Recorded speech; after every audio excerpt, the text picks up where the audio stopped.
Daniels one-on-one mode. Has a smaller man on him. Rozier. Cody Zeller, offensive rebound. Bridges! Oh my God!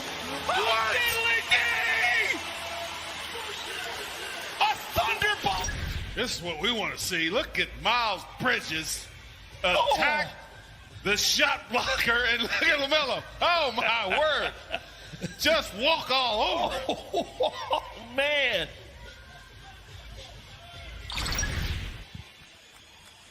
Trying to get his team on the lead.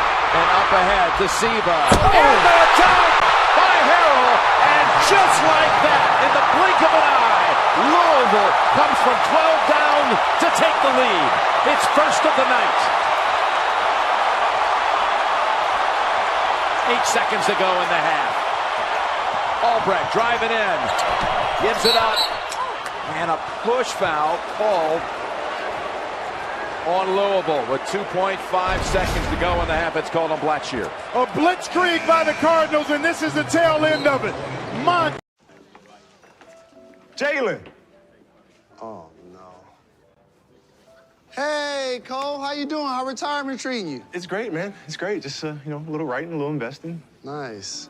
So I don't know if you saw the thing on Twitter about your statue. I don't pay attention to that stuff. Yeah, I figured that. Me either. A drink, Mr. Bryant? Yeah, I'll have a vodka martini. How many olives would you like? 81.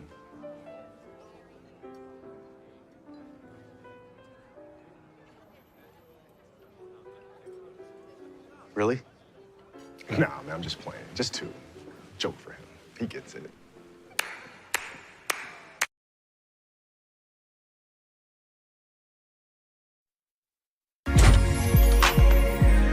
James, please don't do this. I just had the best year of my career. I gotta keep things fresh. Well, then let's just go to Foot Locker. They got all the fresh new gear. But I have real talent. Can I get playback? Okay. I wear my shirt open so you see my chest. Girl, I work so hard into... Is that me? Came close to a game-ending interception. Well, that's about as demonstrative as you're going to see Eli Manning.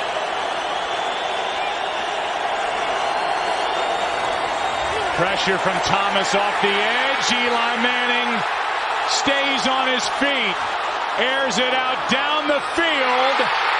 It is caught by Tyree. Inside the 25 and a timeout taken.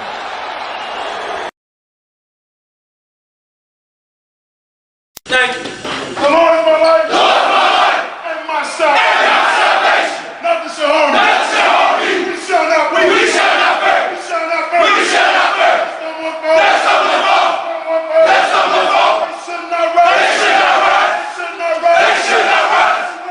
They will not rise. I do my thing. In Jesus' name. In Jesus' name. Amen. Amen.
Popcorn world.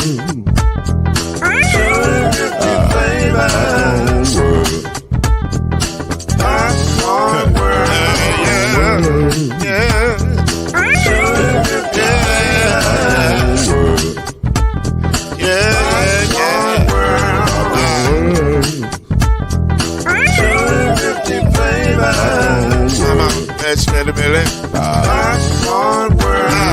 Can I make you move now? Yes, I can. So you can get this move in a bag of a can. But to make it round the world when the holes in your hand. Popcorn world. 250 flavors gonna make you smile. 250 flavors gonna make you smile. 250 flavors gonna make you smile.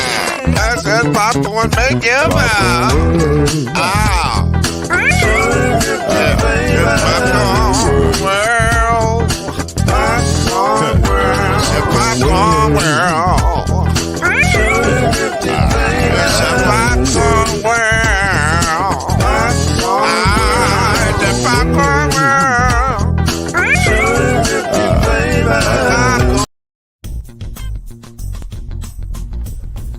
You're now listening to the Brothers of the Five. At shooting guard, it's your boy, Killer Cam. At small forward, it's Reggie Love. At point guard, Steve Major.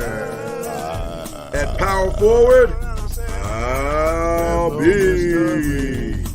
And at center, Mr. Noise, Lloyd Spence. And now, the Brothers of the Five.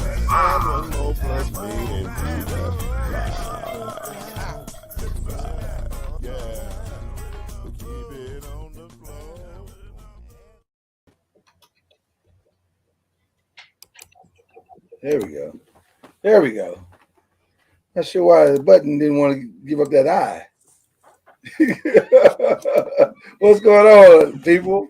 What's going on, man? What's going on?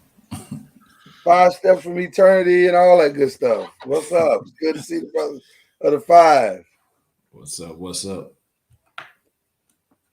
Back from the brink. Sitting in our sicknesses and whatnot. But we're back in the game. Yeah.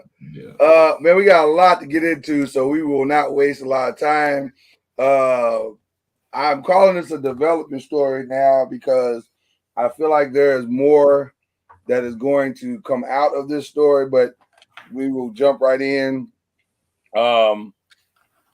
As you guys know, over the weekend, there was a violent shooting in the city of Lancaster, Texas, which is a suburb of Dallas, Texas, Dallas-Fort Worth, where former NFL player Aqib Talib's brother was charged with shooting another coach on a youth during or after a youth sports football scrimmage. I guess this was a scrimmage. And there was an argument between the referees and the coaches on both teams. And that argument escalated into a fist fight, which escalated into allegedly, I will say allegedly, Yaqib Talib pulling out a gun and firing it 5 times and shooting a man by the name of I think it's Mark Hemmons or Himmons. Mike Hickman. Mike Himmons. He was pronounced dead at the hospital, but it appeared that he was slumped and not moving on the field. He was shot in front of his 9-year-old son and his teammates.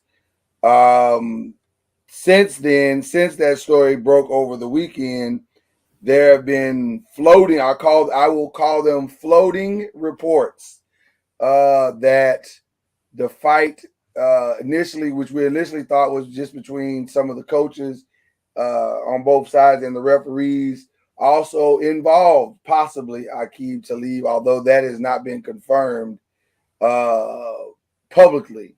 But there are many reports and those floating around the interwebs saying that Aqib Talib was involved in this shooting. not involved in the shooting, but involved in the fight. I'm sorry. But needless to say, this is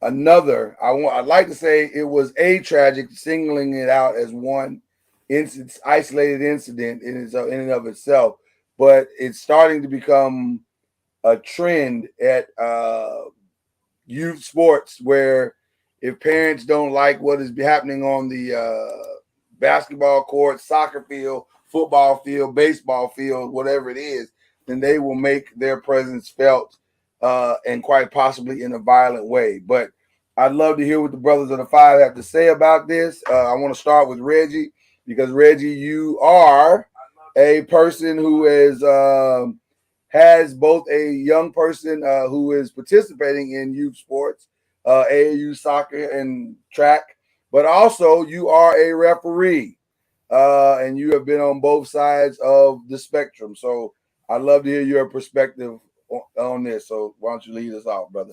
Reggie, I thought he was going to say person of interest. No, he is not. Thankfully, he is not a person of interest. and then I thought he was going to go person of color. He is a person of color. He is a person of color. I got some control on the show.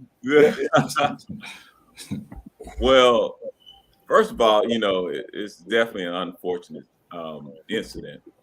But this has been trending in that direction for a while. Anybody who's been involved with youth sports or been a part of as a parent, as a referee, you've seen serious arguments or fights. One of the two. It's been trending. This is something that needs to be somehow. We need to get a hold of this situation. It's happening. It's happening all across the United States. You're seeing videos with referees or fighting coaches fighting referees, parents fighting other parents. Yeah. It's a bad situation, and things really need to change because at the end of the day, everybody's forgetting we're out here for the kids. We're out here for young men to be young men and women to be developed, not out here to live our lives through them. Everybody, if you're going to play sports, somebody's going to lose, somebody's going to win. And we need to start teaching our youth, teaching and showing our youth how to win with class and how to lose with class, because that's what happens in life. It's going to be wins and losses in life, and we're getting away from that. We're all about ourselves. We're all about. I don't care what these kids think. I mean, I don't care what other things happen. It's just what we feel in the moment, and a lot of parents are forgetting that, and it's sad, and it's truly sad because you know what? When you're looking on the field and you see the parents acting like that, guess who's following right behind them? The kids. As soon as the coach says, y'all cheating, y'all this, and you see little 7-year-old saying, y'all cheating. Right. You're not. And then we're fighting. Then the parents are fighting with each other while little Johnny and little Timmy after the game, they don't even care. They just getting back with their juice box and wanting to watch Thundercats after the game. They ain't studying this. Weird parents the one is acting like this. Yeah. Well, first of all, you dated yourself with that Thundercats reference. I'm sorry, guys. I can go all day. No. I said, first of all, you dated yourself with that Thundercats reference. Let's be clear about that. but the thing that strikes me with this whole thing that is there's so many different angles and layers to all of this, but I just can't wrap my head around why a youth football league is so dangerous that you have to be strapped to go to it, to attend it. Like it's that bad, or you're that paranoid of something going down that you have to be strapped up with your gun to make sure you protect your family. That if things have gotten to that level, you probably don't need to have your child participate in that league. That's not a good league. It's certainly not a good area to play in. And with Aqib's money, that he made over his career, I would think he can afford a better league if he feels like it's that bad. Man, why you can't put your kids in a better league or go coach in a better league or a safer league if you feel it's that bad? But obviously, there are deeper issues running throughout this whole experience than we have time to do on a sports show. But I just don't know. I don't know how you fix this other than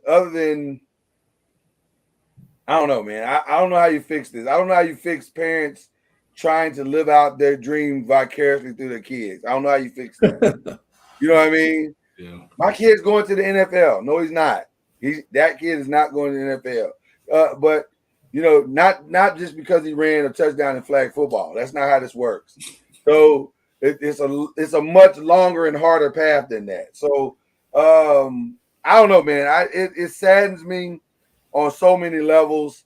And as weirdly as this is going to sound, I hurt for everybody. I hurt for the Himmons. Is his last name Himmons? Hickman. I don't know why I can't pronounce his last name. But I hurt for his family. Yeah. White names are hard. Black names are hard. Jesse, you're right. Hickman, I hurt for the Hickman family, but I also hurt for the Talib's family. I mean, he's gone. I mean, their dad is gone. I mean, and for what? For 7 extra points, for 3 extra points? That doesn't make sense. I just, and then I don't know if you're a kid in that league, how are you supposed to go on and play? Like, they got to cancel that. They got to cancel that this year. Yeah. They have to. They have to cancel that league this year. For forever, probably. you can't have a league forever. Yeah. They didn't? Wow. But Talib and team got kicked out. Yeah. Well. Oh, so Talib's team got kicked out, but not. Well, the team got kicked out. Well. How does that fix it? Yeah. Yeah. I'm trying to get my buddy. I'm trying to get B to comment on it. To be a coach for Southside Hornets, he know how the whole thing works. He was telling me about it. Okay. Oh, so he's in that league. Wow. Okay. I definitely don't agree with that. You know, I think it should be at least canceled for the year. I don't agree with that at all. But you know, could that league be up some? Well, probably not this late. I believe that's what it is. I'm trying to get him on. He may be in practice right now. Yeah. Because I heard Talib and his brother and the other dude that was walking with the referee, all of them were coaches on that team. Yeah, Talib is a coach, and I think he also put his money, financed the team. So he definitely backed the team. So it's basically his team, and him and his brothers were coaching. My point of the whole thing is one of my close friends, he actually went to school with the older Talib brother, the lead shooter. So he was kind of telling me a little bit about him and saying he wasn't really a bad dude, per se. But as far as when that money hits, you get paranoid and things change. So I mean that could be the catalyst to his behavior now, but back he still be able to keep in contact with him before this incident. He's saying you kind of get paranoid with that money, and with that money comes your different viewpoint. I mean it's definitely a sad situation, and like Reggie said, I don't think you should even have that league anymore. And I think you actually, may want to go to, putting police in, policing every league, and I don't know, some type of law enforcement, something that you can, have somebody there to, maybe cut down on this, or just enforcement. It's just something that maybe they need to definitely think about, and not just this league, but all leagues. I don't necessarily say they canceled the league. I say they canceled this season, just the season, because one of the things I'm thinking about is the kids' reaction to that. This is, I mean, you talking about, when you're having that league going on, you're not the only team out there. There's, of course, the two teams that are playing. Then I'm sure there was a team watching. I'm sure there was a team getting ready to play, a team that just finished. I can imagine the amount of kids that were out there and parents that were out there with this happen. So, you got a lot of dramatized people out there. That's why I say, hey man, cancel the season and start back up next year, So see, and I struggle with that because I don't want to see all of the kids penalized for all the adults' mistakes. You know what I'm saying? Like, I get what you're saying. I'm not saying penalizing them. I'm talking about they're traumatized. You seeing this? No, I'm with you on that part. I don't know. That's a tough one for me because I agree with you. It's going to be hard to go forward. I don't know. I don't even know how you do it. But at the same time, I wouldn't want to announce it maybe as I don't know. I don't know how you do it, man. That's a tricky thing. I don't know. Should the parents be like so many feet away from the field where they don't?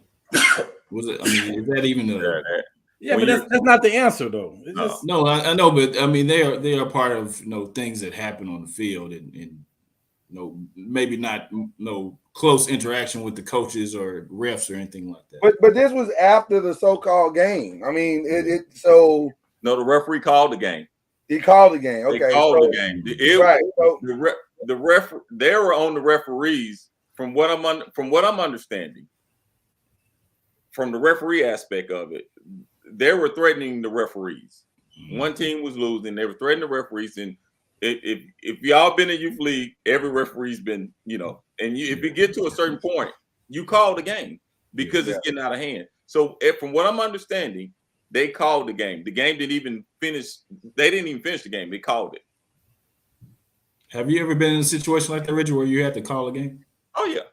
Oh, yeah. I don't want to call the place out because this is a place I ain't going back no more. I told them I ain't been back there in years. Yeah.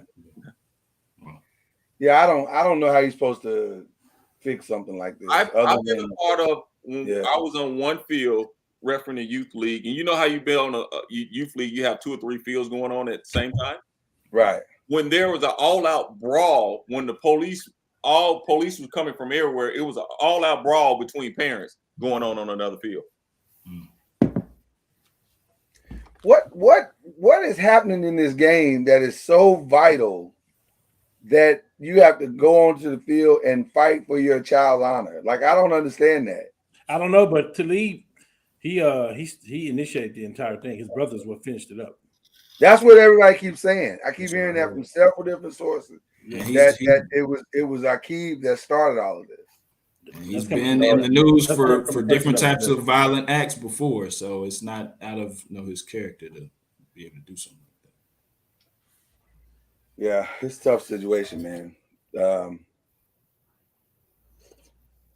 I don't know what you're supposed to do, man. I really don't. I don't want to see these kids penalized for this, but at the same time, I don't know. I don't know how you're supposed to mentally get past it. You know what I mean? Like, especially the team. Well, you just said they suspended Talib's team, so I guess those kids are done. Maybe those kids can be absorbed into another team or whatever. I'm at Jesse right now.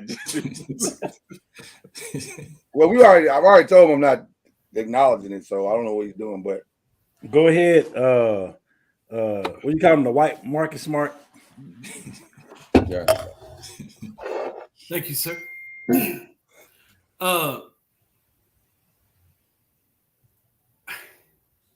We're talking about 9-year-olds. Mm-hmm. Can we take like 14 steps back and just talk about what 9-year-old league is so competitive that it's got to come to this? 9-year-olds. Yeah, it's none. I don't care what you say. Football in Texas. I grew up in Texas. Right? Yeah. I don't care what you say. You can't say anything about 9-year-olds, right, that leads to any type of an argument, right, from a competition perspective. You're 9 years old. So, like, we've missed the whole point, right, with the fact that something like this can happen at a game that involves 9-year-olds. Right. Right? The fact that we've created environments in our society where 9-year-olds can become the subject of this type of hostility, right, or aggravation. And I tell my kids all the time, I've got 7-year-old twins. They'll be 8 in September, so they're 13 months away from being able to qualify in this football league, right? I tell them all the time, it's a walkie-talkie, it's some other type of toy, whatever it is. If you guys are fighting over it, I'm going to remove the toy.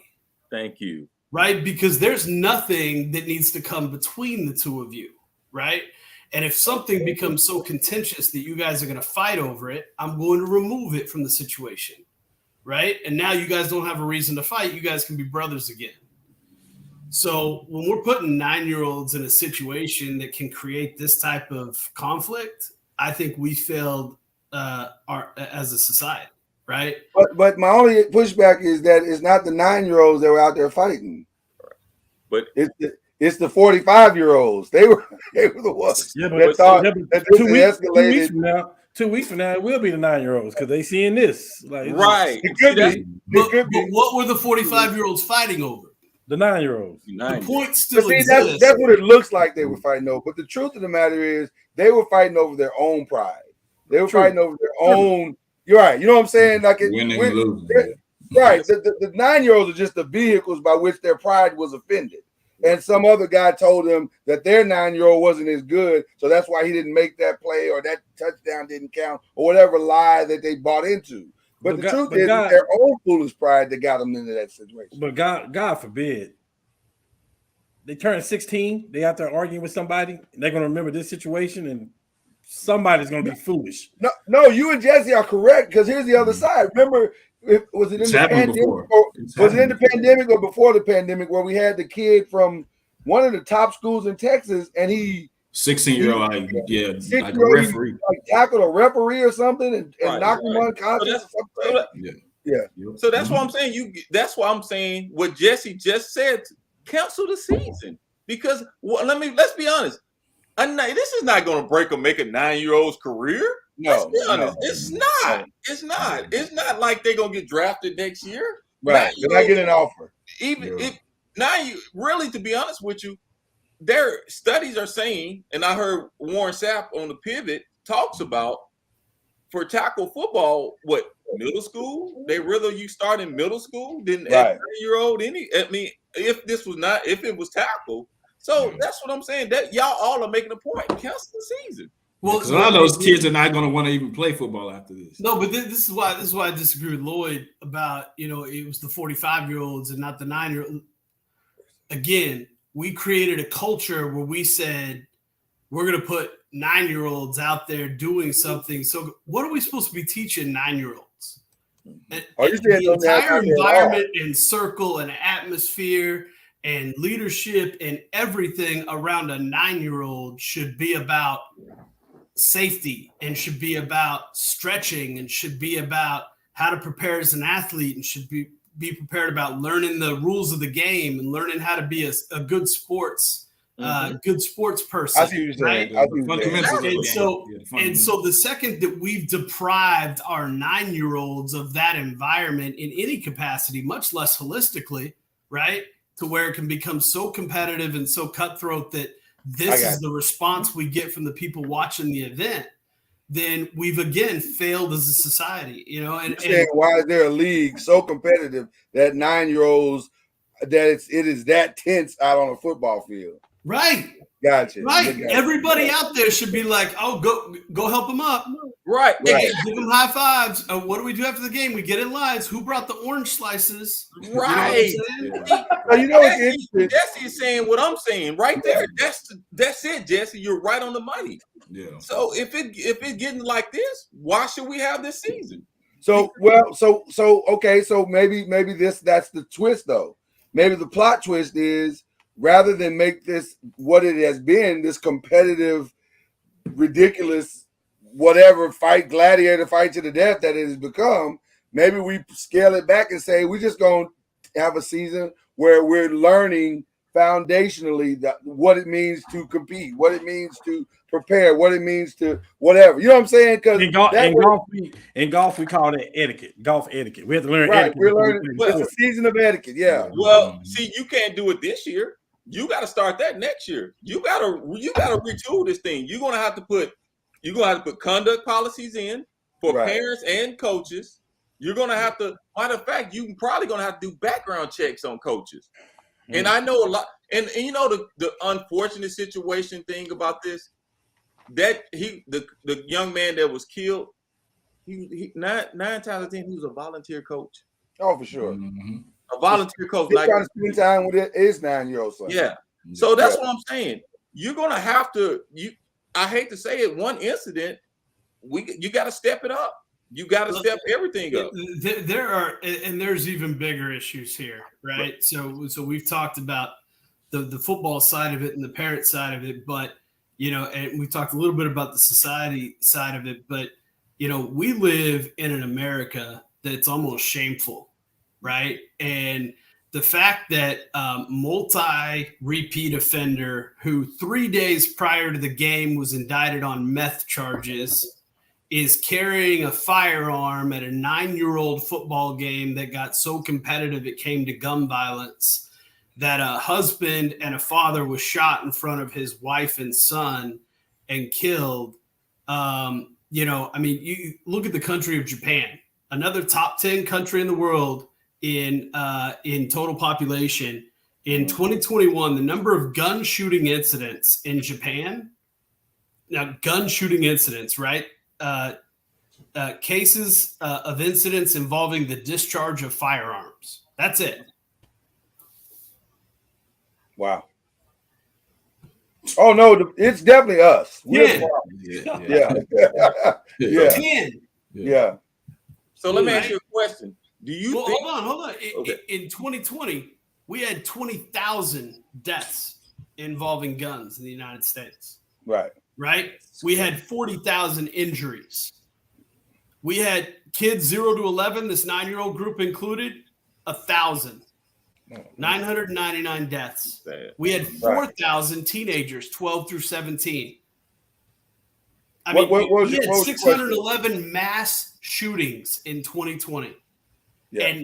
And Japan had 10 discharges of firearms in their country. We're doing something wrong. And realize that that's the prevalent issue. It's not about let's put more, no offense to Chad, that is the immediate fix. But it's not let's go send more cops to a 9-year-old football game. And it's not even let's eliminate the competitiveness that is causing this type of animosity or competitive nature, whatever it is that these adults don't know how to handle and cope with. It's a much bigger issue, right? And until we get sick enough of it as a society, right, to sit back and say that we're going to put in some type of regulation that's going to prevent, the violence that is just prevalently happening. We're just so numb to it. It happens every day. What was your question, Reggie? So to go back to what I know, he was just calling out the record. And I was saying, should he have been on that coaching staff? Let's think about that. You got indicted for meth 3 days ago, but you coaching 9-year-olds. Right. The answer to that is no. That goes back to your background check thing, Reggie. Well, the answer to that is no, but the reality of that is that in many of our leagues across the country, it's not the coaching staff that makes the team; it's the money who paid for it that makes the team. And so remember, we led with Aqib paid for the team. Exactly. So their uniforms, their jerseys, their fees, all paid for by this guy. So if he goes, maybe everything tied to it goes. There's a board. There's a commissioner and a board over every league, and in how you mandate some of these things. I don't care who it is, right? Because at the end of the day, yes, he's paying for his team stuff, or maybe getting paid for him to be in that league. He doesn't have to be accepted in his league without things certified, like without coaches certified. Because just think in AAU basketball, select basketball, however you want to call it. Once you get to that 15, 16, 17-year-old league, the coaches have to be NCAA certified. NCAA certified does a background check on you. Well, I agree with you 100%. There's no way he should have been standing on somebody's football field. But I also know that some of these things get swept under the carpet based on who financed it. Don't say it, Lord. Don't say it. Well, I mean, say it. Say what it is. If you bring up Aqib Talib being a member of the Patriots and playing with Aaron Hernandez and this being a New England problem, no. Words. No, don't say it that way. Listen. Truth be told, Jesse, we really have the same problem. If you think about it, we actually have the same problem because Aqib is as much a Giant as he is a Patriot, so we actually got the same problem. So I wasn't gonna bring up any affiliations that he had at all, but it is sad, man, that this is where we are. I don't know, man. I guess my biggest thing is how can we give the kids a lesson from this and help them heal, but not make it look like it's their fault because it's not their fault. They didn't do anything wrong. Where are the NFL players that are going to stand up and say something about this? Well, right? to that same point, Jesse, I haven't heard anybody say anything about it. Now, the only person I heard speak out about it in any format at all was Kendrick Perkins on social media, and that was it. Everybody else, radio silence. Hey, we'll raise $50 million for a fucking hurricane, though. Right? Mm-hmm. Good on you, JJ Watt. But what else are you doing? Right? Yeah, what's everybody else doing? Yeah. Because you got right now, you got 85 players on 32 teams. Right? You've got 3,000 collective voices, and we're not even talking about veterans and retired players and Hall of Famers and broadcasters and ESPN and coaches and front office and owners and everybody else in the world that can come out and say something, and use this as an example for change. And without that kind of publicity, right? We're going to be here again next year. I'll give us our hot take for the night. I'll do that right now. Colin Kaepernick, where are you?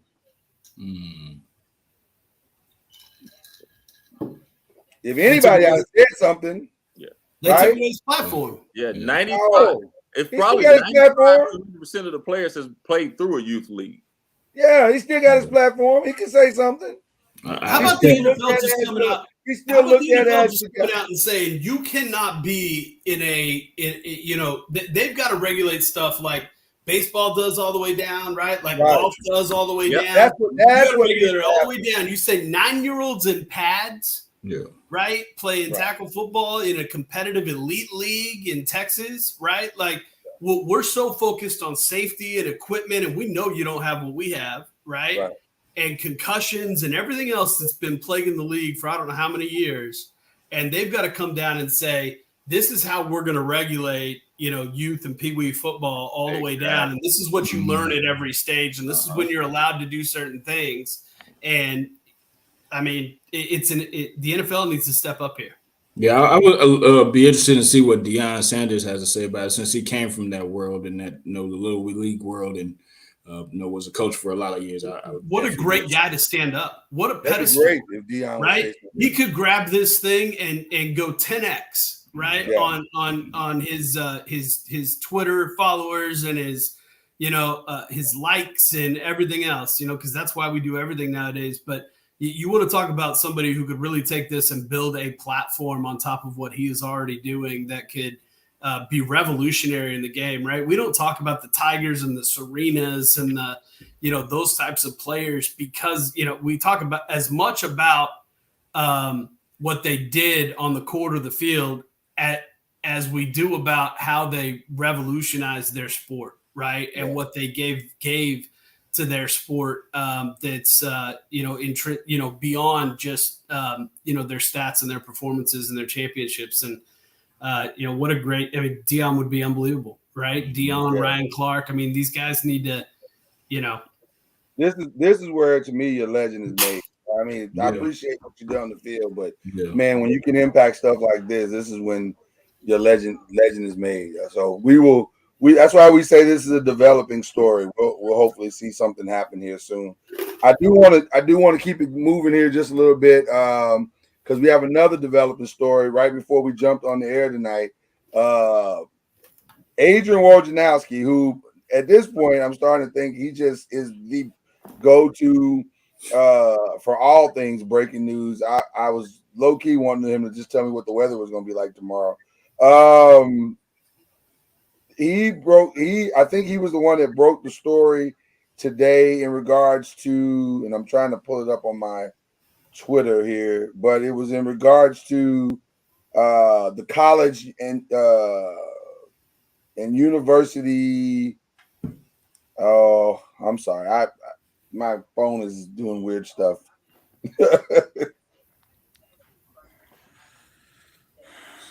To make a long story short, and to cut the field, as they say, Adrian Wojnarowski broke the story that the college university managers had met today to discuss what a model would look like where college football itself was functioning outside of the NCAA, which is what we've all thought was coming at some point, but now this is the first time we've heard anybody talk about it this loudly.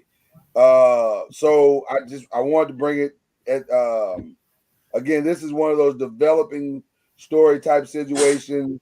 We're not sure where this is going or how it's going to unfold, but it's extremely interesting and the conversations are starting to be had. So I'm curious to hear what people have to say about this one. If it sounds like Jackson State gonna be a powerhouse in 2 years. I mean, yeah.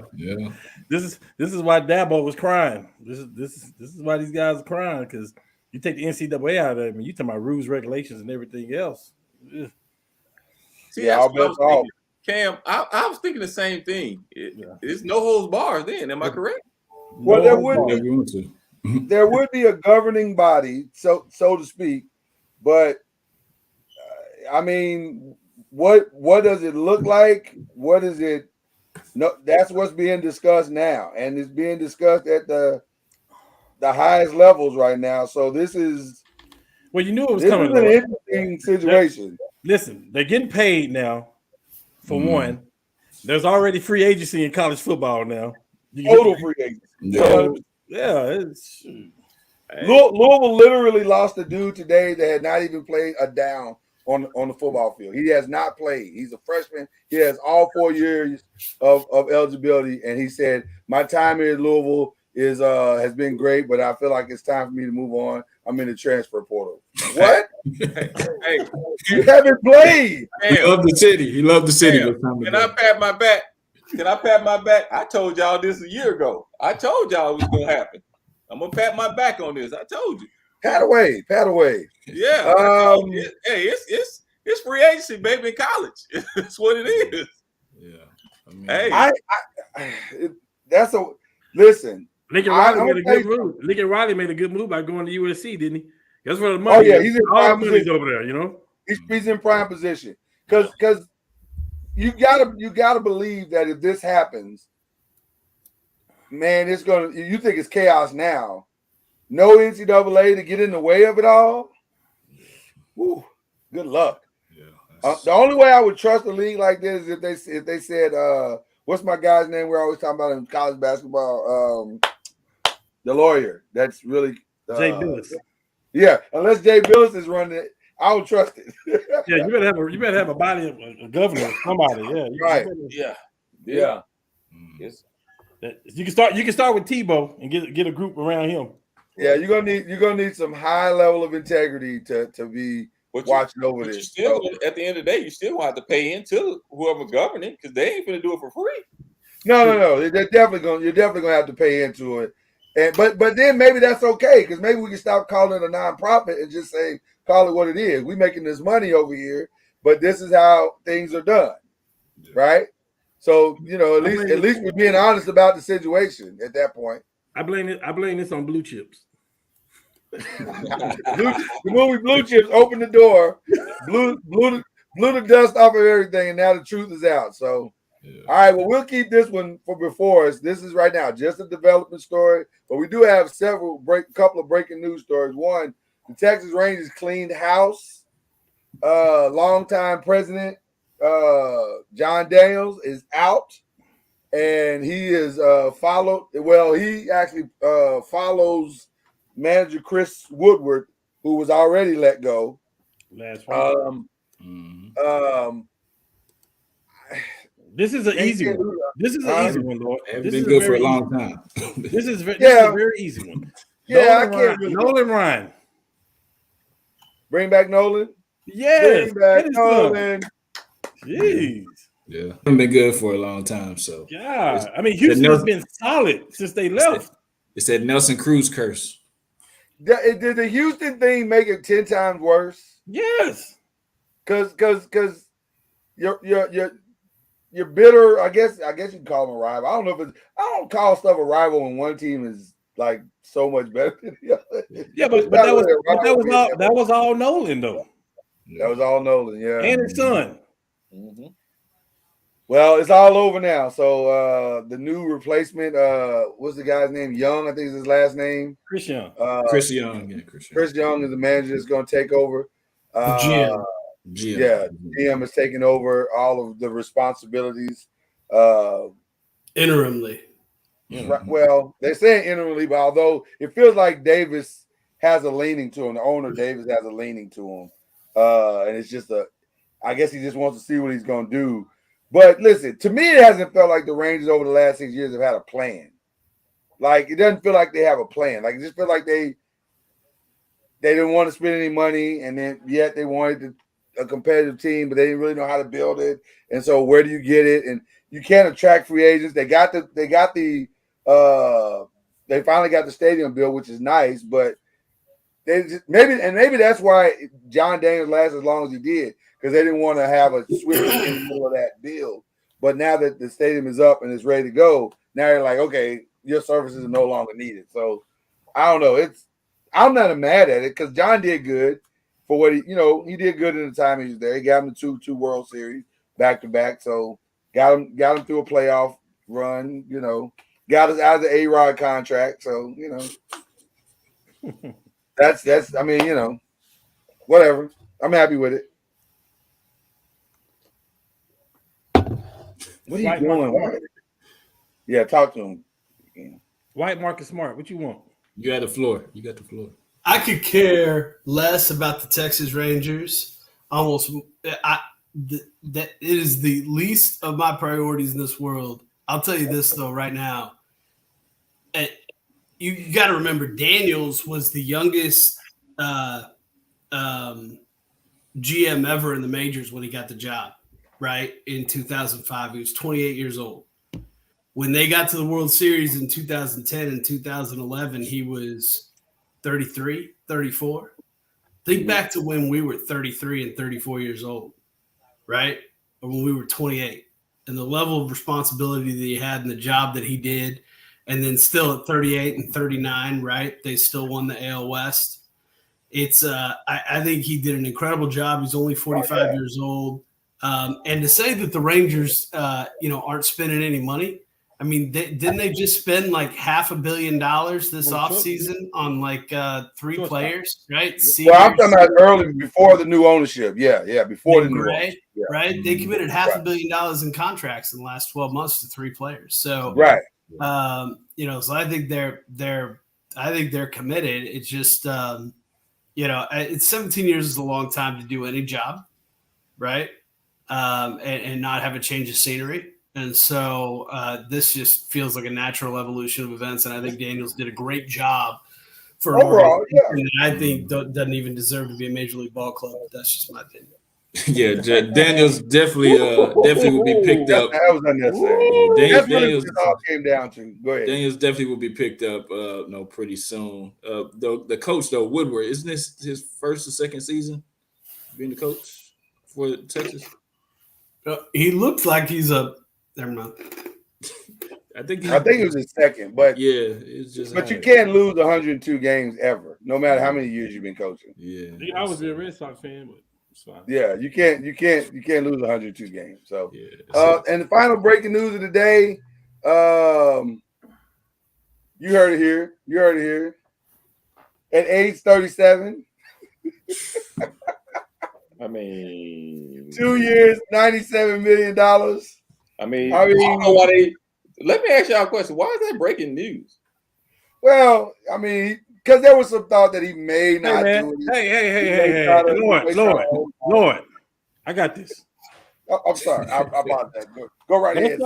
Reggie, don't start being biased, because if this was Tim Duncan in his I'm not saying in his 19th year, and he got a contract for 2 years, $97 million. I won't be over here like y'all, but why is this breaking news? Somebody like that, man. I'm not. Yeah, get a king his respect, Lord. Get a king his respect, Reggie. Who in this panel said LeBron was not going to do an extension? Raise their hand. If one person thought that he was not going to do an extension, not for $50 million. Hey, I got one thing to say. $532 million guaranteed in the most ever in NBA history. But you know what? You know what? Here's what's crazy about that. Probably underpaid.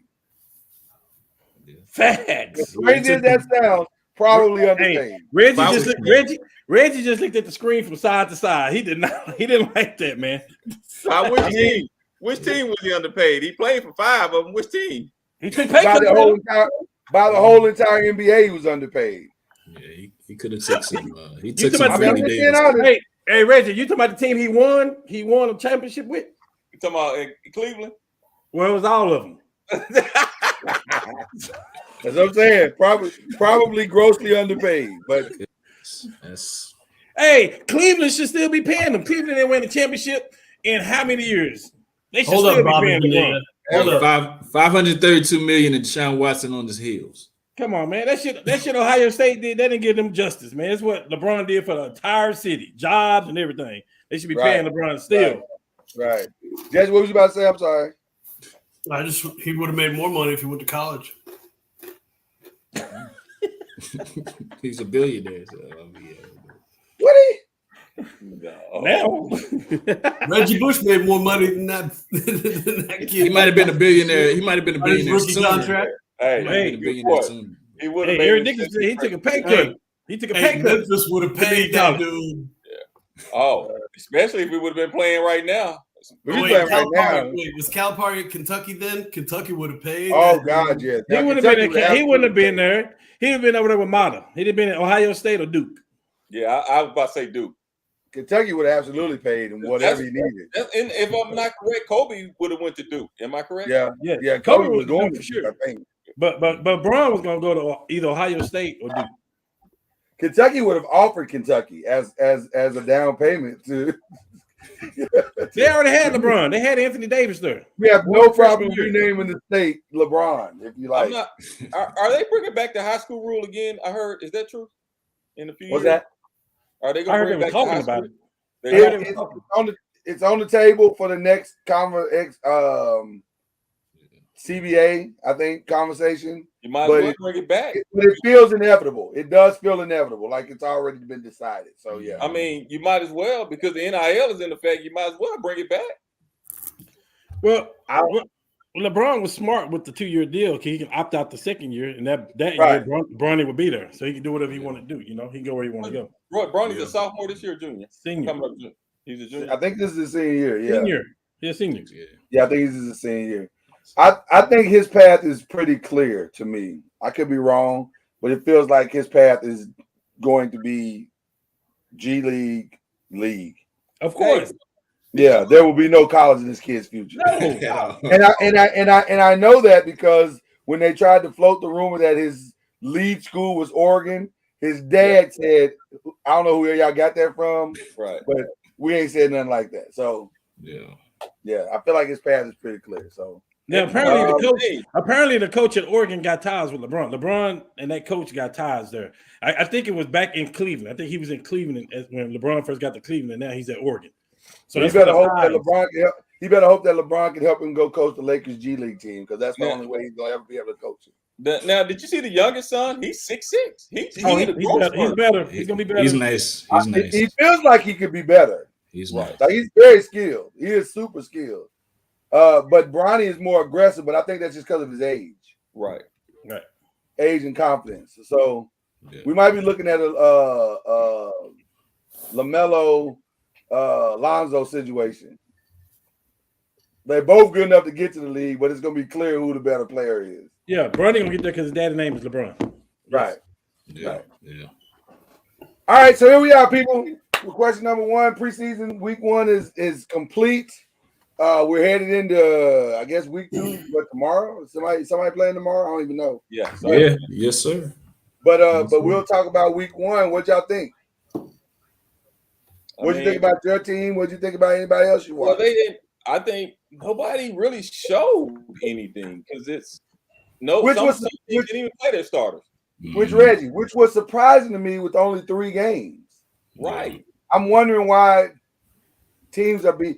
Some teams I understand why they're being so cautious because of whatever, injury risk and all that stuff. But there's some teams I'm going, don't y'all need to be out there? Like, shouldn't y'all be trying to figure out what y'all look like and what? Like the Mac Jones thing surprised me. I'll be honest with you, I didn't understand that at all. Like, he's only a second-year player. But if he goes down to injury, then what?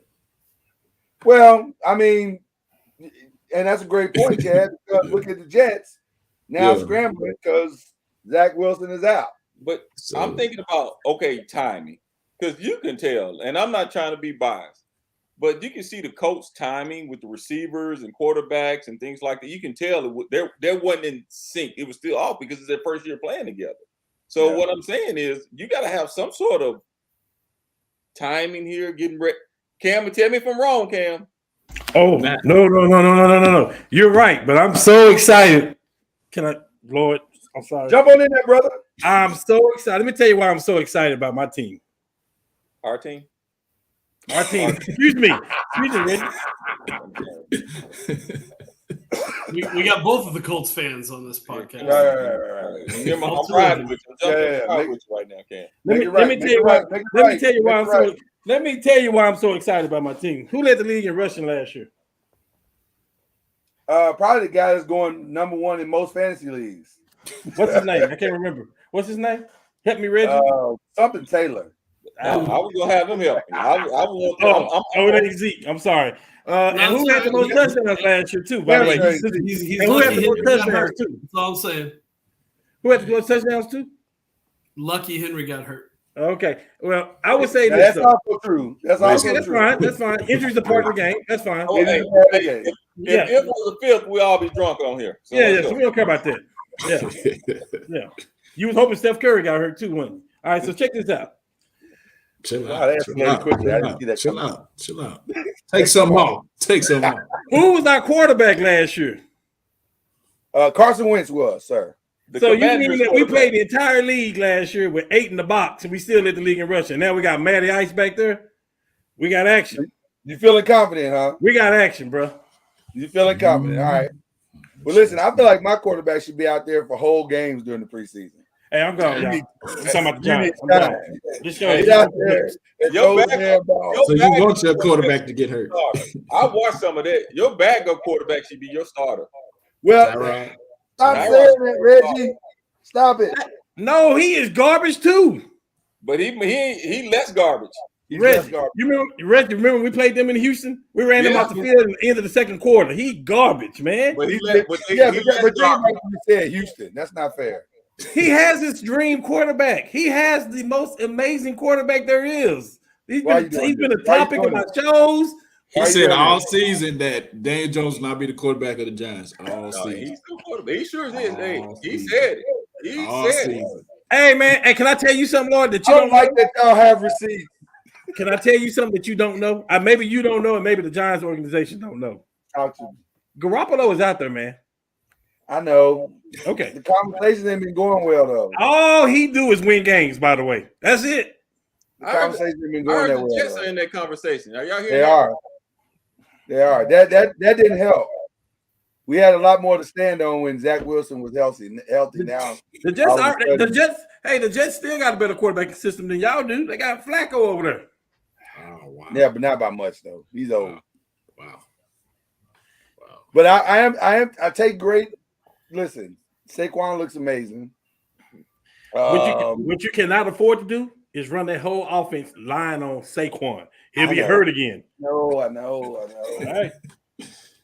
I don't know what to do. I feel so helpless right now but I was encouraged by hearing Dayball say today, hey, listen, we're gonna probably give Tyrod some first team reps. That made me feel good inside. That made me feel good inside. I was happy. I was like, oh, okay, you do what's best, coach. Hey, man. Well, I heard the Birds play tomorrow on ESPN. I was about to say that. I heard that. Yeah, who do they play? Who they play? Does it matter? Seattle. The Seattle. Okay. Is DJ Metcalf getting any first any snaps, any reps? Won't see it down. He better not. Won't see it down. So there's gonna be some picks and he definitely won't see it down since their quarterback is on COVID protocol. Who? Drew Lock. He's out. So no, he won't see it down. Why would you have DK Metcalf out there catching passes from the backup quarterback? Well, I know a safety that the backup may end up being. I know a safety that would love to hold him. You know what I mean? That would love to get some action. You know. I bet you do. From the Cowboys camp, we still got an issue with penalties. So we still. No, y'all don't have issues. No, we got issues. I have a problem.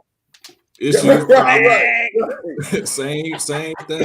Y'all the only team to have anything material come out of a week 1 preseason game. Y'all the only team to make national news after a week 1 from preseason everywhere. game.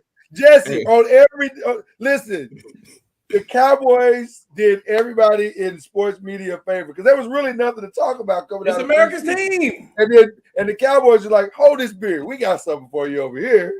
But remember the numbers I gave you on them 3 players, Tyler Smith, and he got a penalty. I'm like, come on, man, bro, y'all got some problems, man. And we trying to figure out this wide receiver thing. So why haven't y'all signed Odell Beckham yet?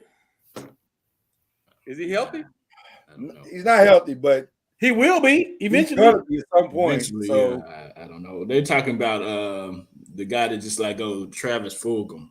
They're trying to. Man, I need a household name in Dallas. Hey, you and me both, but it's not gonna So happen. now CeeDee Lamb gonna get double covered with a linebacker roaming in the middle of the field. I was just gonna say, I know who won't be going early in our fantasy leagues. Making my Boomer Sooner look bad, man. I don't know. He will not be going early. I can tell you that right now. Still got the same problem, so we'll see. Well, listen, we can pump the brakes. It's all preseason right now, so maybe it's not as bad as it looks, but some of it looks pretty bad. Say it again, Jesse. Fantasy league? Yeah. You'll be getting the invitation, Jesse. Don't worry about it. You'll be getting the invitation. Which brings us to question number 2. The names of the second-year quarterbacks that are out there: Trevor Lawrence, Justin Fields, Trey Lance, Mac Jones, Davis Mills. I had to look up Davis Mills, by the way. I forgot he even played in the league. Zach Wilson or other. Who is the guy that's going to have the breakout second year? Everybody who is anybody is saying Trey Lance. That's what I'm saying. Not me. His name is Trevor Lawrence. You think they got it figured out in Jacksonville now? I'm going with Matty Jones. You going with Mac tonight? Mac. I know. I was calling Matty. Well, that sounds kind of biased from the bottom of the screen. If we gonna start doing racial nicknames, let me know. Let me ask this question. Y'all don't have any concern about who's gonna be the play calling in England? Y'all not buying into that media hype? New England's a mess. It is. That's what I'm saying. Isn't this? Y'all not buying into the hype? Is it Matt Patricia or did somebody else? They haven't decided. First of all, they did. They came out yesterday and said it's a dual role. It's going to be a dual role for the rest of the season. Yeah. So now let me say this: there's no way I'm not saying Matt. No, Matt. Listen, as a Giants fan, I would have to say there's no way I'm picking Mac Jones if Joe Judge has anything to do with anything related to the offense. No, it's not all Judge's fault. Daniel Jones just sucks, but he does suck. but he sucked even more because of that coach. Come on, let's not forget. This is the same guy that did a kneel down on the 3-yard line. Hey man, relax. His own 3-yard line. Chill, Lord. I'm believing the hype. I think it's Trey Lance. Yeah, I'm buying in. I'm pushing my chips into the center of the table. I think so too. I think the kid looks sharp. Although I reserve the right to change to Malik Willis. Man, he looked pretty good the first game. He's not a second-year quarterback.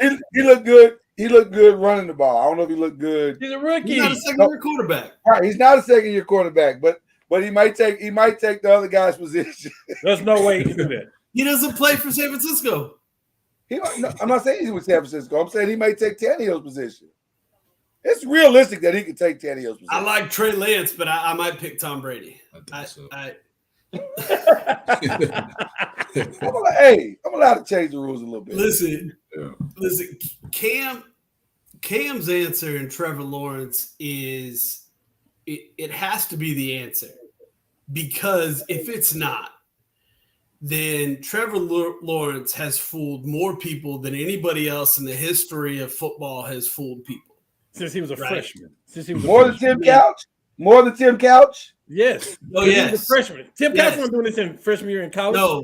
Trevor Lawrence has been the Peyton Manning, Andrew Luck, second coming since for 5, I don't know how many years now, right? Okay.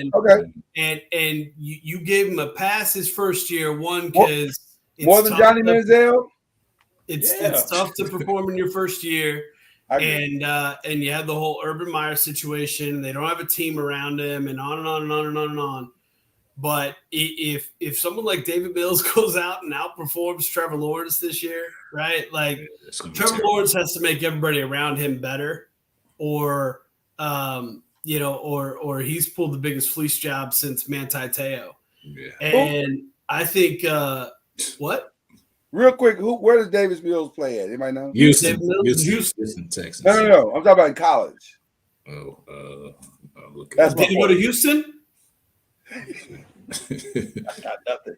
But that is my point. If you're right, I'm agreeing with your point by saying that if Davis Mills outplays Trevor Lawrence, he was a Mountain West quarterback. What was right?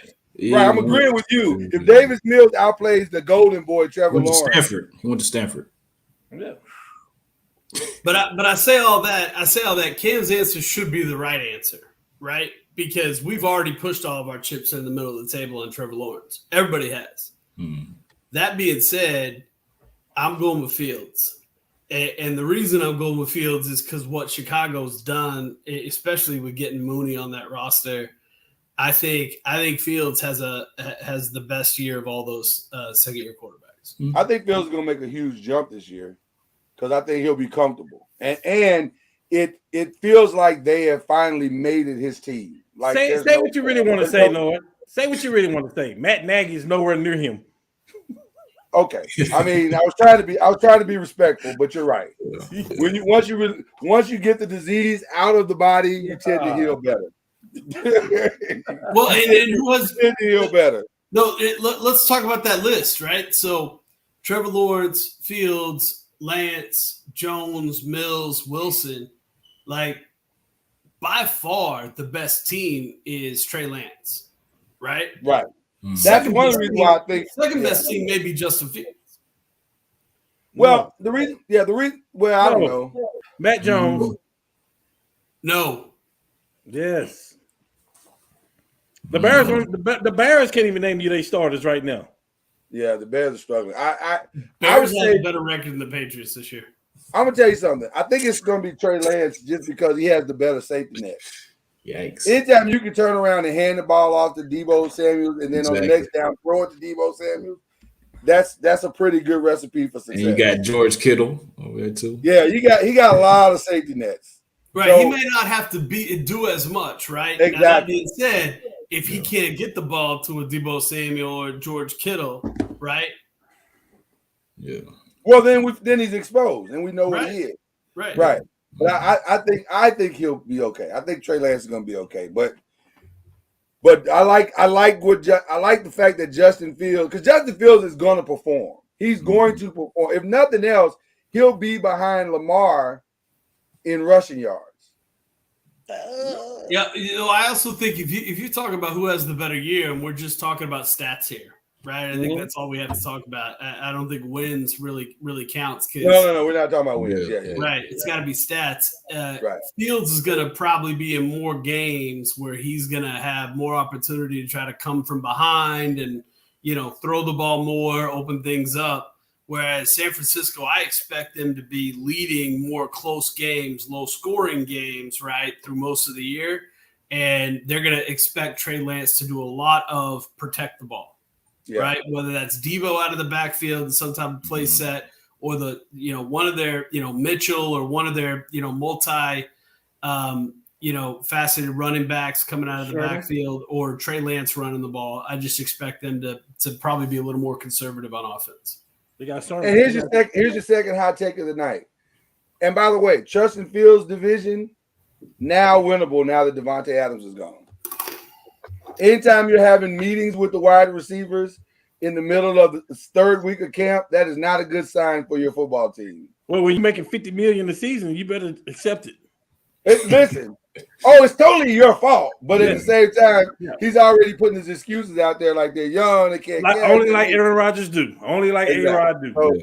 So I think it's a winnable division. So if the defense can show up and do anything, it could be interesting. So let's give some love to the ladies, shall we? First lady up is Sue Bird. Is retiring after her 21st season. She's starting the playoffs. I think are they tonight? Are they starting tonight? Tonight. Yep. Yeah, they start tonight. What we think about Sue Bird? She came out of high school with me. For the NBA, WNBA, she's a legend. What'd you say, Reggie? She came out of high school with me. No. Did she? Wow. I didn't know that. Okay. Listen. Man, is she the greatest point guard? I keep hearing that said. Greatest point guard in the WNBA history? Oh, I thought the question was greatest basketball player in WNBA. We can go there too. Yeah. I keep hearing greatest point guard. People keep stopping short at greatest basketball player. I don't. So do you give her with Don Staley? See, that's the name that popped up in my mind first when they started saying greatest point guard. With all due respect to Sue Bird, who can ball, was she better than Don Staley at the point? Was she better than Cooper? Not as a player. Now, Cooper was a shooting guard, though, wasn't she? Yeah. She played. I think Cynthia was a shooting guard, but she's not better than Cynthia Cooper as a talent. No. But listen, Sue Bird in her own right was a beast. Oh yeah. What position you put Taurasi at? See, Taurasi's the best WNBA player of all time. Let's just stop. All time? All time. And the only argument that I would make against Taurasi, and this is my personal favorite of all time, is Cooper. Because she came into the league at 34 in 97. I'm not sure she's 4 WNBA championships in her 4 years. And by the way, I was going to say, I'm not sure I'm putting Taurasi over Cynthia Cooper's teammate. I mean, Taurasi's amazing. Listen, take nothing away from her. She's a monster. But that Houston squad, who does not get remembered for the greatness that they were, come on, man. That three-headed monster of Cynthia Cooper. Cooper's better than Swoop. Stop. And Taurasi's better than both of them because you can't say somebody that played 4 years in the league is better than the all-time leading scorer in WNBA history. You just can't say it. The body of work's not there. But like I said, Cynthia Cooper would be my sleeper pick. No, I don't know. I as the greatest of all time, I think it's Taurasi, but for me, Cooper's 1B. Okay, I would give it to Cooper more so than Taurasi, but I can't. But if somebody do what? She played 4 years. Who did? Cooper. 4 total years? She played 5 total years, right? But her first 4 years were she aged 34, 97 to 2000, right? Right, right. So she was 38. Then she took 3 years off and came back in 2003 at 41. So I'm not counting 2003. What happened in those years she was there? I'm trying to remember. The first 4 years, What's she, 34, 35, 36, and 37, they won 4 WNBA titles. Okay. That's the end of that conversation. Oh, so it's about titles. When is it not? And 4 times finals MVP. When is it not? I mean, Cooper and Bird got the same amount of titles. The only reason people say the number one thing they say about Jordan over LeBron, which I don't agree, is he was 6-0 in the finals. He won 6 titles in a row, or 6 titles, or whatever. So Derek Fisher's better than Chauncey Billups. Montana's better than Brady. No, because Brady got more titles. I think Taurasi may be number 1, and Sue Bird is a close second. I can't argue with that. Yeah, can we just talk about all the people? I think we tend to forget history, and to me, Cooper is what she did in the 4 years, 5 years. We forget history. Will never be done. So no.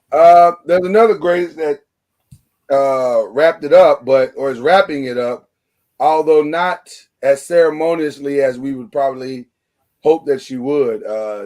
Serena saying she's done after the U.S. Open, but man, the 2 warm-up matches have not gone well at all. Does she have another run in her? It's done. It's done. Out of there. It was done 3 years ago. Is she one and done? You think she's one and out? She's nothing left to prove. Nothing left to prove. Too much She definitely has nothing left to prove. That's for sure. Yeah. The body will tell you when it's time. It is time. So I think it's over. I wonder if because in the U.S. Open you kind of get some quote unquote weaker opponents in the first couple of rounds, that maybe she can have at least a 2-round. Who are her warm-up matches against? I don't know. I'm hoping Novak Djokovic, Roger Federer. Jesse, I'm hoping among hope. She can't face. Or maybe she can win a doubles title. Hook up with somebody in a mixed doubles situation. She better not play one of them chops. She can't move, man. And this is no offense to Serena Williams, right? She's a beautiful woman and everything she's accomplished. I think she's the greatest. She is the greatest in my opinion. Yeah. But she's too big. And I think she knows that. She's too big to play the sport competitively. That sport's all about short, agile movement. And she won because she had more power than anybody else and was able to move. She can't move anymore. And the power is not. It feels like the power is not where it used to be either. Like, but she's something like, all the injuries are probably going to limit her power, right? But right, exactly. Like 35 pounds heavier than her last major win. Yeah. And so it's just like, you go put on a 40-pound weight vest, right? Even the best athlete in their prime, put on a 40-pound weight vest and try to do anything. Well, the other challenge is she's only has 2 weeks to get ready, and she can't lose 35 pounds in 2 weeks.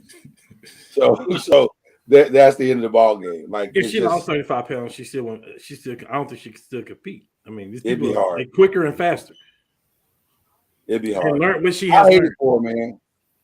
I hate to see legends. I don't hate it for her.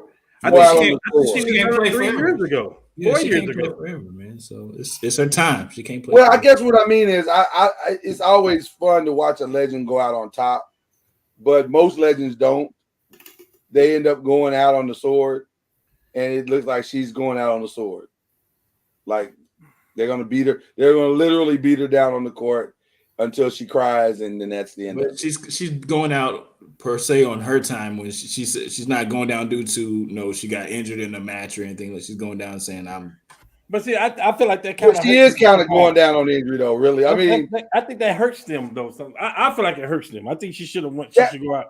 like Jordan did. He went out on top. You know what I mean? It would have been nice to see her go out on her last major win. Yeah. That really was the time to leave because she shouldn't have had that major win. And then she did. So it should have been, you go out a champion, walk on out in the sunset, and that's our last memory of you. Peyton Manning. Won't be our last memory of her. Peyton Manning had a horrible season that year. Went out on top. No way, you better come back. You're done. Right. Well, and what was ironic about that, he was horrible in his final game. Horrible. They literally carried him across the finish line. That was to a victory, thank God. But still, you're right. You wish he played for the Giants. No, I'm happy with the Manning I had. He did very well, actually. Oh, you got to bring that up, huh? Jesse got problems. Always. It was like this, Lord. It was like this. I know. I saw that. I got it on video if I want to watch it. Yeah, stick him. He had a substance on his gloves. He had to. I got it right here on video if you want to watch. You don't have to. You don't have to question. Please don't make Jesse. Final question of the night. They've released the preseason poll. To the surprise of no one, Alabama is number 1, Ohio State number 2, Georgia number 3. The shocker for most people was that Notre Dame was number 5. I felt like that's just marketing because they know they played the first game of the season and they got to sell them tickets. Because I'm not sure Notre Dame is actually the second best team or the 5th best team in the league or in the country. But, it is what it is. Any other surprises that you guys saw in the top 25? Texas A&M 6, Oklahoma is 9th. I like where we at. Yeah. I'm glad they didn't have us higher because I have no clue what our offense is going to be like under Venable. I know our defense is going to be better. Defense will be better. I'm like Cam. 8 was a good spot, but for Michigan, we'll see. We'll see what the season holds. I think Clemson being number 4 seems high to me because they're banking a whole lot that DJ Uiagalelei is going to have it figured out. And what has he done on the field that proves he's going to have it figured out? Like he's looked terrible, even toward the end of the season. Now, if you want to tell me that the defensive tackle Davis is going to dominate again, and the defense is going to keep them in a lot of games, okay, I'll go with you on that. But in a weak ACC, but I don't think it's that week where Clemson is just going to run away with it like they have in the past. So 4 seems awfully high. I think that's a reputation call. But we'll see. We'll see. Is Georgia going to be able to? Well, I know they probably got good recruits, so they're going to be able to recover since losing, Jordan Davis and they lost a lot. Yeah. They lost a lot. It wasn't just Jordan Davis. Lost a lot in the transfer portal. Yeah. It wasn't just Jordan Davis. It was they lost a ton. Yeah. But for them to be 3rd ranked team in the nation, they've clearly reloaded. So somebody thinks they've reloaded anyway. So listen, one thing we can't question anymore is whether or not Kirby Smart knows what he's doing. Yeah. And he clearly has figured it out. This is Alabama's 5th time being number 1 in 7 years. That's crazy. It should be. Well, I mean, it's Nick, man. Yeah. For all Nick's complaining that he's done in the offseason and the transfer, the NIL, blah, blah, blah, blah, blah. Truthfully, it hadn't hurt him in any way, form, or fashion. Kids still want to go to Alabama. Exactly. Yeah, but you know what the preseason rankings should take into account, which I know they do not, is the competition the team's going to play during the year. Absolutely. And the second that you rank the SEC is by far the best conference in football, and probably has 3 or 4 of the top 7 or 8 teams in college football every single year. But to say that the number 1 team at the end of the year, right? That's what you're ranking. Who's the best team in college football is going to have the best record at the end of the year and be ranked number 1. I think it's disingenuous to their schedule, right? Yeah, I don't know how you make it out of the SEC without a loss, right? And so that's why I'd look at like someone like an Ohio State, right, or an Oklahoma, perennial teams, right, or even a Notre Dame as historically as being, a better number one pick for the end of the year. Because you can't pick a smaller conference, and it's really tough to say anybody out of the SEC is going to go undefeated. So, well, what's interesting about the SEC to me is it's there. There's a little bit of a kind of deception there. It's like the SEC as a whole, it is the better conference, but really it's a division that's better. Like the SEC West is insane. It's Alabama, it's Arkansas, it's LSU, it's Auburn, it's Ole Miss, it's Texas A&M. That's a gamut. Like getting through that gamut, if you can survive it, damn it, you deserve to be the best team in the nation, right? That's a gamut. Now the East is a little weaker. There's Georgia. This year it's Kentucky. Although I think that team is ridiculously overrated. Florida. Florida. We'll see. I mean, okay, but those three teams that you just named, are better than Kentucky's not necessary. 9 of the 13 teams Notre Dame's going to play this year. 10 of the 13 teams Notre Dame's going to play this year. I don't know. I have not seen Notre Dame's schedule. Let me go like back. Even Ohio State, right? Like I mean, those three teams you named just in the East. So my point is to get through the SEC gauntlet versus getting through the Big 12 or the Big 10 or the Pac-12 gauntlet or anything like that is it's laughable. Oh, it gives you the advantage. But let me go here. A two-year SEC loss team is probably still better than every other conference. This particular year that is true, but that's right. Hold on, we got some breaking news or development or whatever you want to call it, because I had not looked at Notre Dame's schedule. What, Kyrie Irving? They're gonna lose the first game. Notre Dame's gonna lose the first game. Who Notre Dame playing? Ohio. Well, the first game is Ohio State, but to Jesse's point, the games after that are Marshall, California, North Carolina, BYU, Stanford, UNLV, Syracuse, Clemson, Navy, Boston College, USC. Curiously, Michigan State have been taken off the table, which I guess that's because of the whole expansion thing and or whatever. So Notre Dame's got 3 tough games, right? That's why they weak ass want to stay independent. Right. Possibly they have 3 tough games. We really don't know. Conference. We don't know Clemson. We don't know USC. Right. Right. We don't know Clemson. We don't know and we don't know BYU, even though they're 25th ranked. But it could be a cupcake scheduled all the way across the board. So that's interesting. I didn't realize it was that bad. That is by far the worst Notre Dame schedule I've ever seen. Yeah. It's usually not that. It doesn't look that bad. Which makes it even more curious why they're the 5th ranked team in the nation. I think we may be looking at the first year where there may be 3 SEC teams in the playoffs. Yeah. But see, you can't come from the West. You're going to lose at least 2 games and not make the SEC championship, right? Yeah, but if you lose those games to the eventual winner of the SEC West, or if you lose in the SEC championship, what you lose in the SEC championship, it still might work out. Like, you know what I mean? So I think it's going to be hard to keep for sure 2 teams out. Like, I think 2 teams are probably going. But you may be able to make a case because unless Ohio State is just so far away better than everybody else in the Big Ten, which is possible. Chad?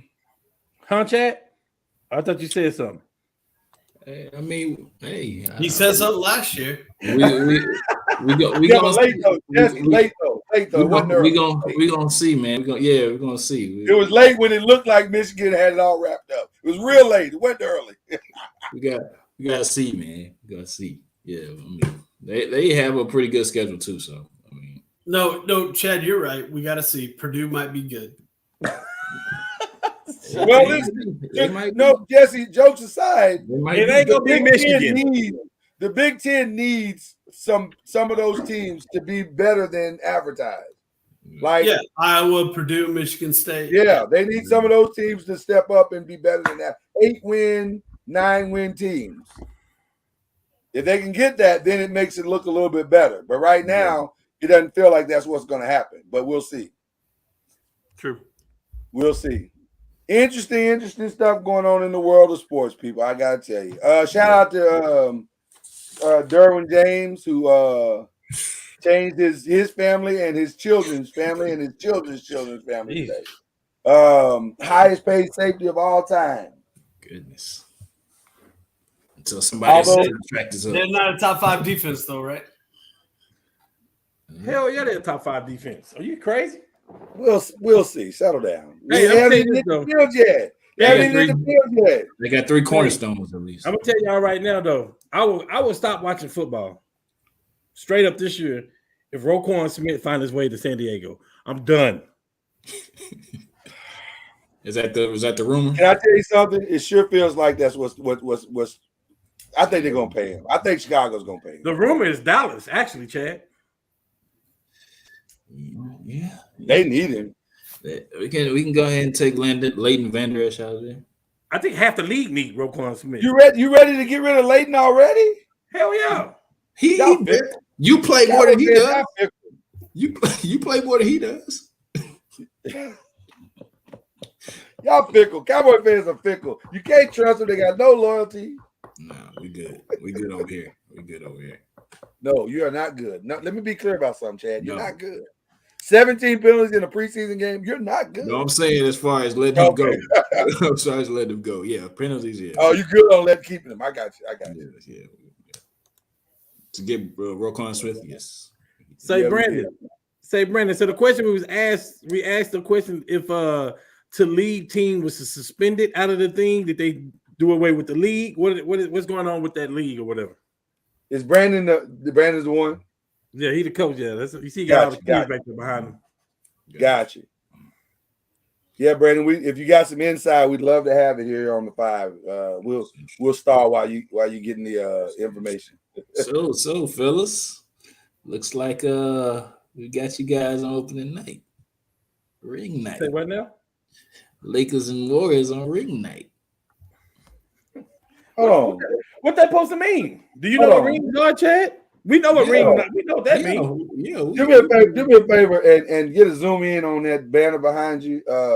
Sure, no problem, guys. Here it is, right here. Yeah. Man, chill. No, not that one. Not that one. The banner behind you. Let me get it. There it is, right there. Years. Yeah, there you go. There. Make sure you use a micro. Make sure you use all the rings right there, bro. Make sure you use a microfiber cloth to get that. Why? We just won 2020. We can't win them all, Chad. Right. Asterisk year, bubble year. This is official. The ring still shines the same, Chad. Come on, man. The ring still shines the same. You got to get that microfiber on there. Okay, here we go. From my understanding, they are not able to play on any leagues around here at all. Wow. So what probably happens is that those players will merge individually with some other team, which is probably good. Yeah, which is probably good. Makes the quality of that 9-year-old football even better. Well, that's a whole other conversation. Yeah. Well, is he still there? Let's see if what's his name, Brandon.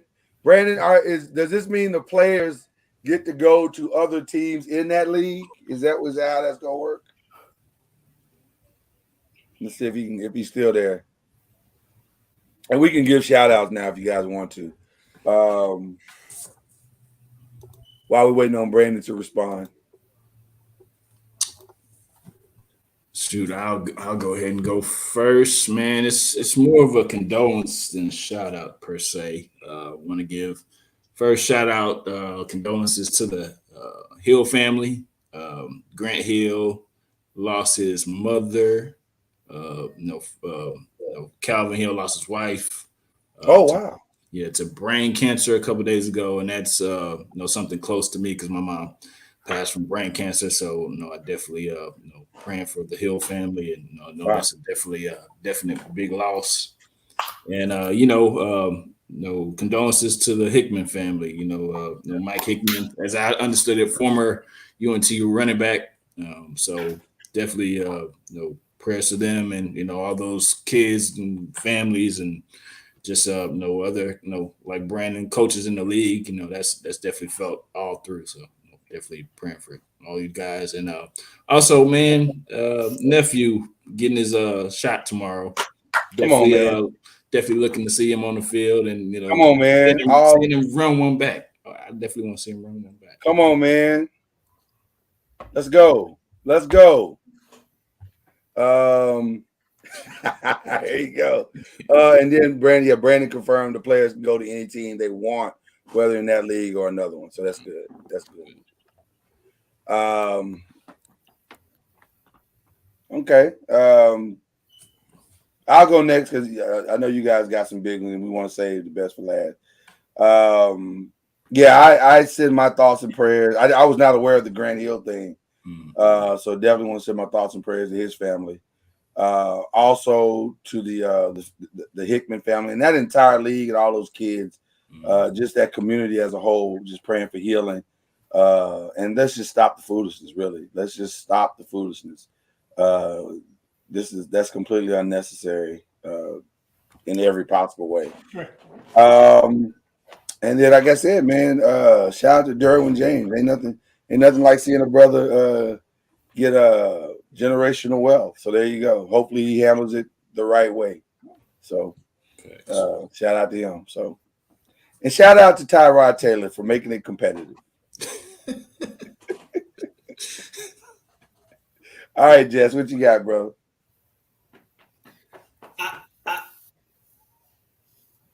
Oh, okay, I'm sorry, real quick. And shout out to Tatis for ruining the Padres season. There you go. Wow. Single-handedly ruining the Padres season.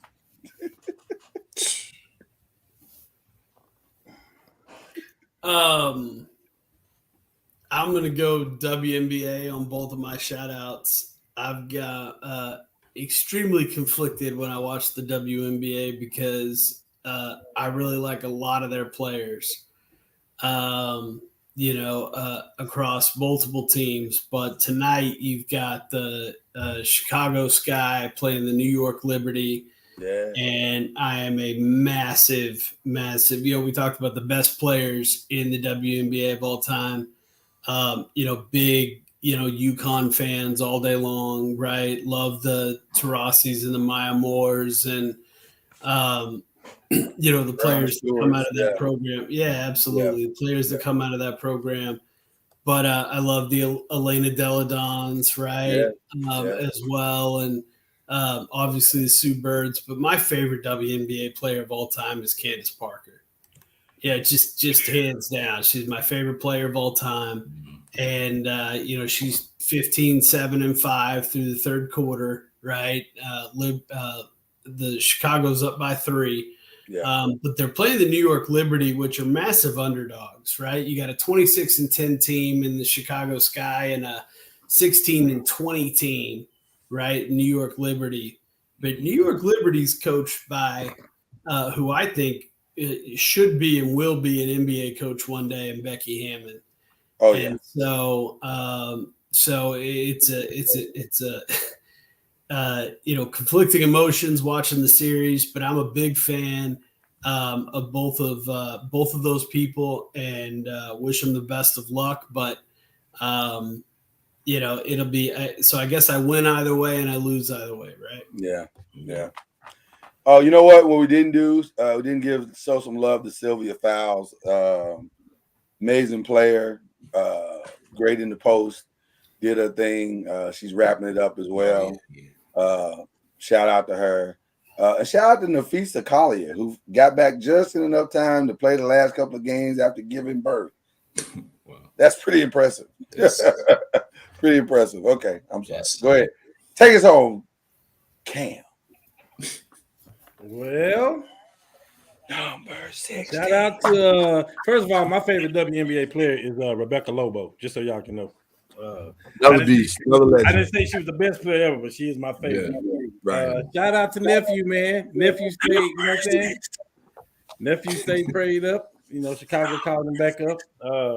He's gonna get a lot of playing time tomorrow, so hopefully he get to showcase his skills. Yeah, man. As all the Alexander boys do. Shout out to my other nephew Josh, because we won a golf tournament this past week too. Saw that. On Monday, you know what I mean? That's what we do. You know, we did he carry you? Let's be honest. Did he carry you? Did he carry you? Nephew would never carry you. Lucky I wasn't entered. That's all I'm saying. And then shout out to, you know, it's a freshman coming up in high school too, in football. About 6'2", 280. They got a factory or something? What's going on over there? He about 6'2", 280. I like to call him Luke Alexander, my son, you know, and he unfortunately he has no choice of school which he's gonna go to. He doesn't. He's gonna go to OU. He has no choice. God, it feels like tampering. I'm sorry. A little bit. Excited for all the Alexanders this week. So. As you should be, sir. As you should be. Wait till Texas makes that offer. I know. Listen, just one last thing before we cut off. Interesting camp, says Rebecca Lobo. So when we're talking about Cynthia Cooper, this is something Rebecca Lobo said. She said, when my team, the New York Liberty, played the Houston Comets in the 1999 WNBA Finals, our shoot-around the morning before Game 1 at Madison Square Garden lasted forever. A couple of hours of shoot-around, a couple of hours of film session. We were focusing on how to limit Houston's C action, what the Comets called their wing pick and roll. They still beat us.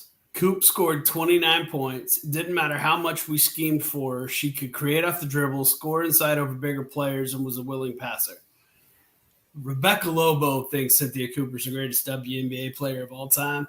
I'm inclined to agree. You have to listen. You have to listen. Listen, it's always been fun. We appreciate you guys. And yes, Brandon, we are lifting up you guys in prayer. We recognize what happened. And we recognize what it means for that community. And, man. Senseless. Yeah, senseless, brother. But we definitely going to lift you guys up in prayer for somehow triumph to come out of this tragedy. Somehow.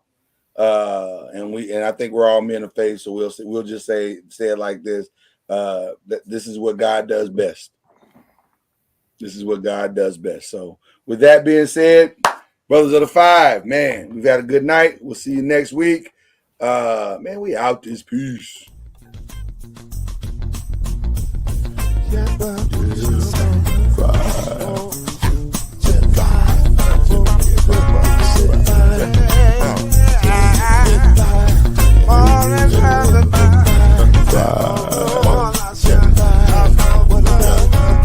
Five will get you 10. I'm plugging in with the there's no mystery. Let's make history with the five. Oh, the strongest. 2 and 3. Add 1 more plus me and do the 5. Yeah, we'll keep it on the floor.